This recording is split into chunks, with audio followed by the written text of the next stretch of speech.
News చూస్తున్నారు. Principal Rupa Reddy కేసులో clue దొరికిందా? As of now biggest question mark. Red colour shirt వేసుకున్న వ్యక్తి కోసం పోలీసులు వేటాడుతూ ఉన్నారు. అవును, అతగాడు ఎవరు, ఎక్కడి నుంచి వచ్చాడు? మీరు చూడొచ్చు రూపారెడ్డి ఆఖరి వీడియో అది. అరౌండ్ 5152 ఆఖరి వీడియో అది. ఆ డేట్ కూడా మీరు చూడొచ్చు, 9/8/2026 9/8/2026 సాయంత్రం 5 గంటల 1 నిమిషం 2 నిమిషాల ప్రాంతం లోపలికి ఎంటర్ అవుతున్న సందర్భం. అండ్ 5 గంటల 18 నిమిషాల ప్రాంతంలో ఒక వ్యక్తి అటు నుంచి బయటకు వెళ్తూ ఉన్నాడు. ఆ వ్యక్తిని ప్రస్తుతం పట్టుకోవడానికి, ఆ రెడ్ కలర్లో కనిపిస్తున్న వ్యక్తి గురించి ప్రస్తుతం పోలీసులు ఆరా తీస్తూ ఉన్నారు. అన్ఫార్చునేట్లీ అక్కడ ఆ సీసీ కెమెరానే ఉందా అంటే అవునని మాట వినిపిస్తోంది. బహుశా ఇంకా పోలీసులు ఇన్వెస్టిగేషన్లో ఇంకా క్లూస్ ఏమైనా సంపాదించే పనులు ఉన్నారంటే కనుక ఇన్వెస్టిగేషన్ ఇన్డెప్త్గా జరుగుతూ ఉంటాయి. అయితే ఇక్కడ రూపారెడ్డిని చంపిన విషయంలో 90 మందిని స్క్రీన్ ప్లే డైరెక్షన్ చేసింది ఎవరు? అసలు ఎవరు దీంట్లో కీలకమైన భాగస్వామ్యం ఉన్నారు? ఎవరు అతగాడెవరు? ఇది ప్రస్తుతం బిగ్గెస్ట్ క్వశ్చన్ మార్క్గా మారింది.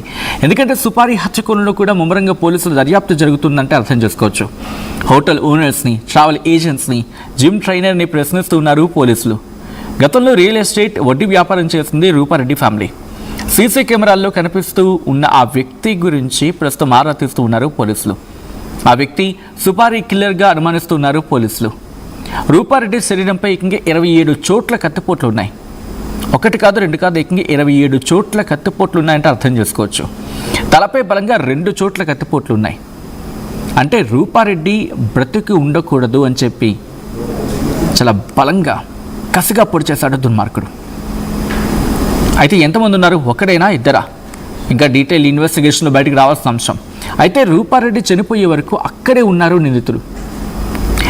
గాయాలైన 40 నిమిషాలకు రూపారెడ్డి మరణించింది అని చెప్పి వైద్యులు నిర్ధారించారు. సో ఒకసారి మీరు చూడొచ్చు ఆ ఇంటి సీసీ కెమెరా. రూపారెడ్డి ఆఖరి వీడియో అది. రూపారెడ్డి చివరి వీడియో ఇంట్లోకి వెళ్తూ ఉండగా, అంటే పూర్తిగా రెక్కి నిర్వహించిన సందర్భం. 5 గంటల 1 నిమిషం ఆ ప్రాంతం అది. అక్కడ మీరు చూడొచ్చు ఆవిడ అక్కడక్కడే కాస్త తచ్చాడారు. ఆ తర్వాత ఇంట్లోకి వెళ్ళారు. పూర్తిగా అది ఆ విజువల్ని పోలీసులు పూర్తిగా అబ్జర్వ్ చేయడం జరుగుతోంది. ఏ చిన్న క్లూ దొరికినా కూడా విడిచిపెట్టేది లేదంటూ ఉన్నారు పోలీసులు. ఈ కథను మిమ్మల్ని కాస్త కలవరపరచచ్చు. దీనికి సంబంధించిన జాగ్రత్తలు తీసుకోవాలని ఆర్టీవీ సూచించడం జరుగుతోంది. This is disturbing content. Video description is highly advised. అసలు ఇంతకీ ఇన్వెస్టిగేషన్ ఎంతవరకు వచ్చింది? రెడ్ కలర్ షర్ట్లో ఉన్న వ్యక్తి ఎవరు? ఇది అంశానికి సంబంధించి పూర్తి సమాచారం తెలుసుకుందాం. మా ప్రతినిధి అచ్యుత్ అప్డేట్స్ అందించేందుకు సిద్ధంగా ఉన్నారు. అచ్యుత్, ప్రస్తుతం ఇన్వెస్టిగేషన్ ఎంతవరకు వచ్చింది? అండ్ ఆ రెడ్ కలర్ షర్ట్ వేసుకున్న వ్యక్తికి సంబంధించి కీలకమైన సమాచారం రాబడుతూ ఉన్నారనేది అంతున్న సమాచారం. ఎటువంటి ఇన్వెస్టిగేషన్ జరుగుతోంది? ఎటువంటి ఇన్ఫర్మేషన్ పోలీసులు సాధించారు ఇప్పటి వరకు?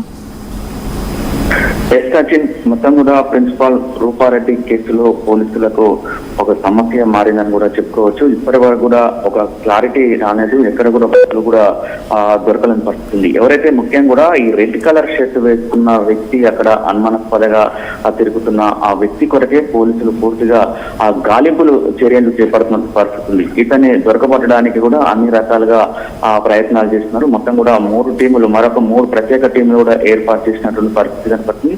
ఈ 3 టీములు కూడా ఎవరైనా ఎక్కడైనా దాచుకున్నారన్న ఉద్దేశంతో కూడా దానికి సంబంధించిన లాడ్జీలు, అదేవిధంగా రెస్టారెంట్లు, ట్రావెల్స్ కు సంబంధించి ఏమైనా ట్రావెల్స్ కూడా, అంటే రెడ్ కార్ లో వచ్చాడు కానీ మళ్ళీ మధ్యన ఎక్కడైనా రెడ్ కారు వదిలిపెట్టి వేరే కార్లు గట్రా ఎక్కడికైనా వెళ్ళాడా అన్నదాన్ని కూడా ఆ ట్రావెల్స్ కి సంబంధించిన ఆ యజమానితో కూడా పూర్తిగా ఇట్లాంటి, అంటే 25 నుంచి 30 సంవత్సరాల మధ్య ఉన్న వయసు ఎవరిని వచ్చారని కూడా పూర్తిగా విచారిస్తున్నటువంటి పరిస్థితి ఉంది. దానిలో భాగంగా ఇప్పటికీ మొత్తం కూడా ఆ 25 నుంచి 30 సంవత్సరాల మధ్యలో ఉన్న యువకులను కూడా ఒకసారి, అంటే పాత నేరస్తులు ఉన్న వారందరూ కూడా ఐడెంటిఫై చేసి ఇప్పటికీ ఒక 50 నుంచి 60 మంది ఈ ఎవరైతే యువకులని, మిగతా వారిని టోటల్ గా ఒక 100 వరకు కూడా వారందరూ కూడా అనుమానితులని విచారించినట్టు కూడా తెలుస్తున్నది. దీనిలో భాగంగా ఇటు ఎవరైతే రూపారెడ్డి భర్త రాజేందర్ రెడ్డిని కూడా పోలీసులు విచారించినటువంటి పరిస్థితి. దానికి సంబంధించిన కుటుంబ సభ్యులను కూడా విచారించారు.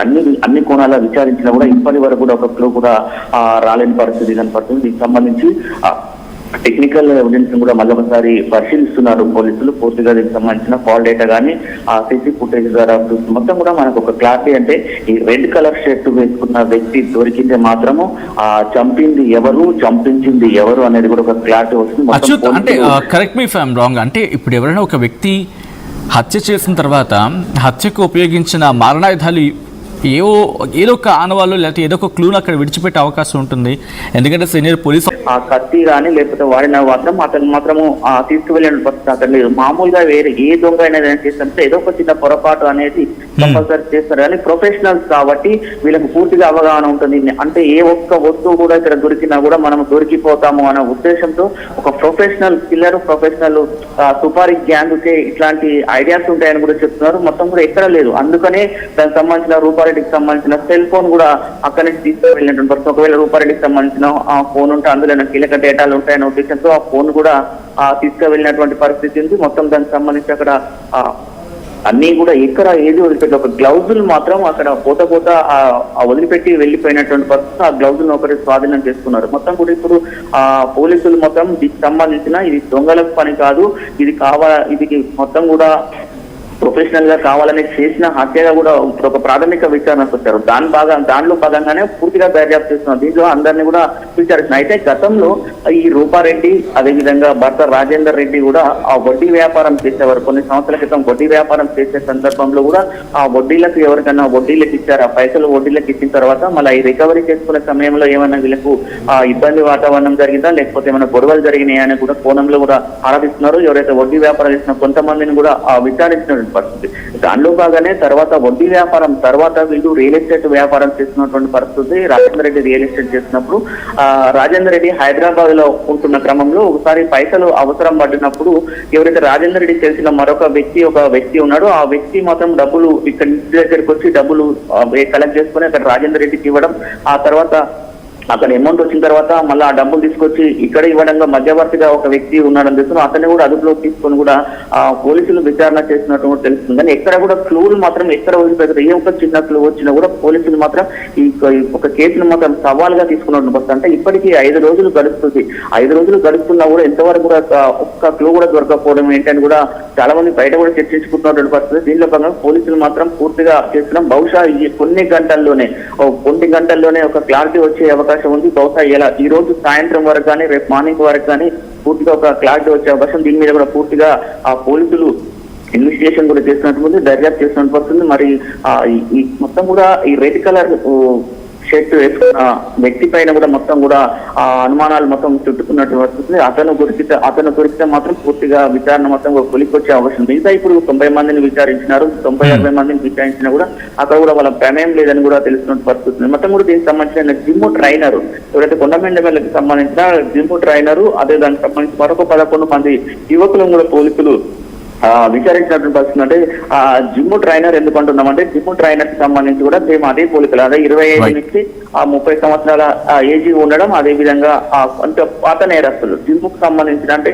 పోలీసులు ఒక కోణంలో ఆలోచిస్తున్నటువంటి పరిస్థితి కనపడుతుంది. అంటే అంత విచక్షణ రహితంగా అంత ఖర్చు 27 కత్తిపోట్లు పొడిచారు అంటే దానికి ఒక ప్రొఫెషనల్ కిల్లర్ అయ్యే ఉండాలని కూడా చెప్తున్న పరిస్థితి. దీనిలో భాగంగా కూడా దీనికి సంబంధించిన ఇప్పటికీ ఫోరెన్సిక్ రిపోర్ట్ వచ్చింది. పోస్ట్ మార్టం రిపోర్ట్ కూడా వైద్యులు చెప్తున్న పరిస్థితి ఉంది. మొత్తం 27 కత్తిపోట్లు ఉన్నాయి. కత్తిపోట్ల తర్వాత కూడా ఎవరైతే రూపారెడ్డి కూడా రక్తం మడుగులో ఉంటుందో 40 నిమిషాల తర్వాత కూడా మరణించినట్టు కూడా వాళ్ళు ఒక చెప్తున్నట్టు పరిస్థితి కనపడుతుంది. మొత్తం కూడా ఆ పోలీసులు మాత్రం దీన్ని మాత్రం ఒక సవాల్గా తీసుకున్నాం. ఎట్టి పరిస్థితుల్లో అన్ని కోణాలు కూడా దర్యాప్తు చేస్తున్నాం. నిందితులను మాత్రం అతి త్వరలోనే పట్టుకుంటామని కూడా చెప్తున్నటువంటి పరిస్థితి ఉంది. ఎక్కడ కూడా ఒక్క క్లూను కూడా వదిలిపెట్టే పరిస్థితి లేదు. మొత్తం కూడా సెల్ ఫోన్ డంపింగ్, అదేవిధంగా సెల్ టవర్స్, సీసీ ఫుటేజ్ అన్ని రకాలు కూడా దర్యాప్తు చేస్తున్న పరిస్థితి అయితే కనపడుతుంది.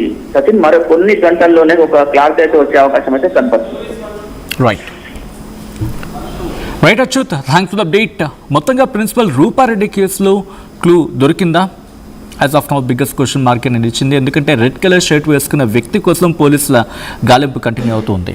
రూపారెడ్డి హత్యలు చాలామందిని విచారిస్తూ ఉన్నారు పోలీసులు.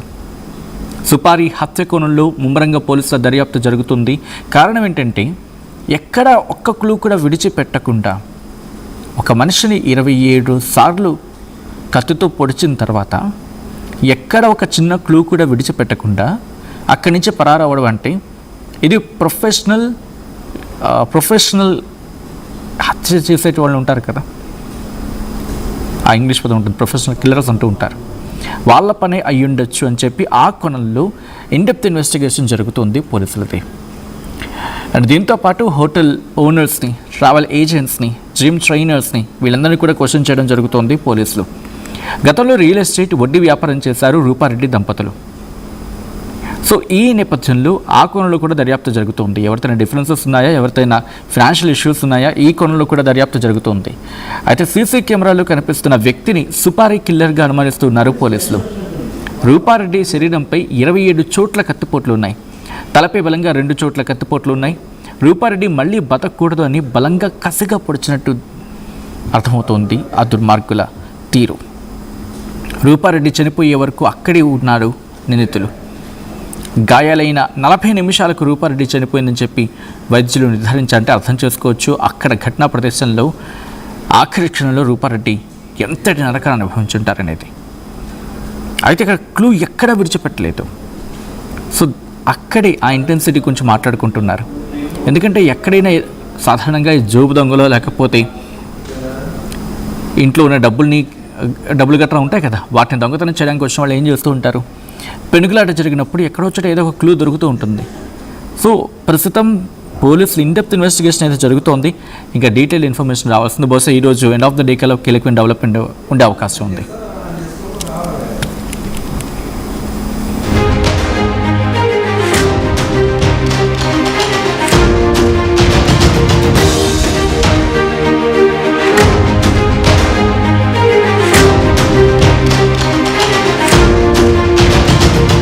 టోర్నమెంట్ కి ముందు పెయింట్ ఎలా చేస్తాం?